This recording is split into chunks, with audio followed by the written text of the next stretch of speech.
What if the darkest nightmare humanity could imagine becomes the stage for the greatest hope the world has ever seen?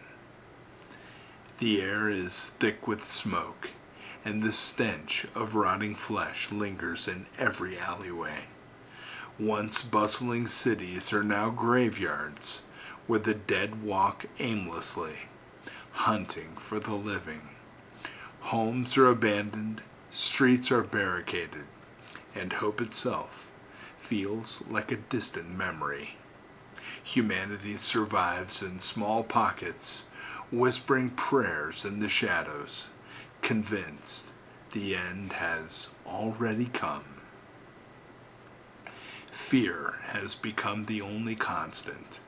Fear of the night, fear of the groan behind the door, fear that even faith itself has gone silent. And then it happens. The sky, once choked with darkness, begins to split with light. A radiance no fire can produce, no bomb can unleash. Eyes squint upward as thunder rolls, but it's not thunder. It's the sound of heaven opening. A figure descends, and not with weapons, nor with armor, but clothed in eternal glory. It's Jesus, the Savior, the King returning. The dead swarm toward him, grotesque, lifeless, hopeless shells of what once were people. Their groans echo through the streets like a funeral dirge for the whole earth. Humanity watches from broken windows and crumbling walls, trembling. Will even Christ himself be devoured by this endless hunger? But then, something unimaginable. Jesus stretches out his hand. His touch is gentle, almost tender, against the rotting flesh of the nearest zombie. And in an instant, what was once cursed begins to heal. Skin knits together where it had hung loose. Eyes, once cloudy and empty, spark with light. A gasp escapes from the onlookers as the first zombie collapses, not in death, but into rebirth. The undead man falls to his knees, sobbing, breathing, alive again. The impossible has just happened. The nightmare has met its match. Hope has returned. Now, friends, in this picture of horror and salvation lies a powerful truth. The zombies aren't just monsters in a story. They're us. They represent parts of our lives consumed by sin, shame, addiction, despair, or fear. They symbolize the numbness of living without hope, the slow death of walking through this world without light.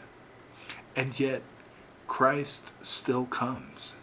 He doesn't recoil at this brokenness. He doesn't step back from the stench of death. He moves toward it. He touches it. And in his touch, transformation explodes into reality. What was rotting is made whole. What was cursed is redeemed. And what was dead now lives again. Here is the outrage. Jesus doesn't destroy the zombies. He restores them. The world screams, "They're too far gone! Kill them! Burn them! End it!"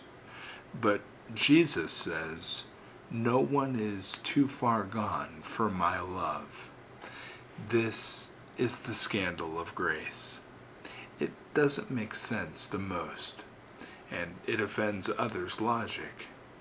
It terrifies the darkness, because grace means that even the most hopeless, grotesque place, life still wins, light still shines, and salvation is still possible. And here's the part that cuts deepest. This isn't just about an apocalyptic story. It's about you. It's about me. Maybe you feel like the walking dead. Maybe the weight of life has dulled your heart. Maybe sin, guilt, or sorrow has left you numb. Maybe your eyes are cloudy with despair and you wonder if you'll ever feel alive again. Well, my friends, Jesus doesn't turn away from you. He reaches for you. He places his hand on the parts of you you thought were beyond repair. And when he does, life surges back in. This is the gospel. It isn't about good people getting better. It's about dead people being made alive. Now, picture this with me.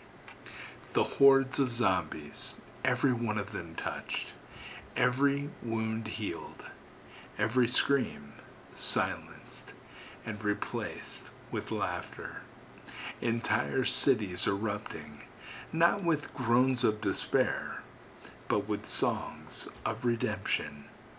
Imagine a world where the curse is broken, where the dead things are made new, and where Jesus reigns as the undeniable King. This is the hope of the gospel. This is the promise of his return. That is the outrageous love of Christ, that death never gets the final word.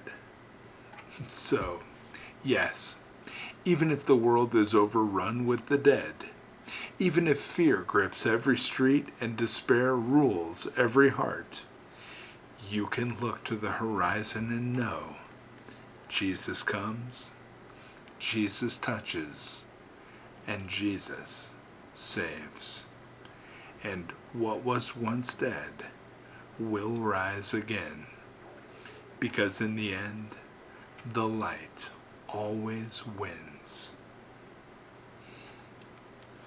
God bless you, my friends.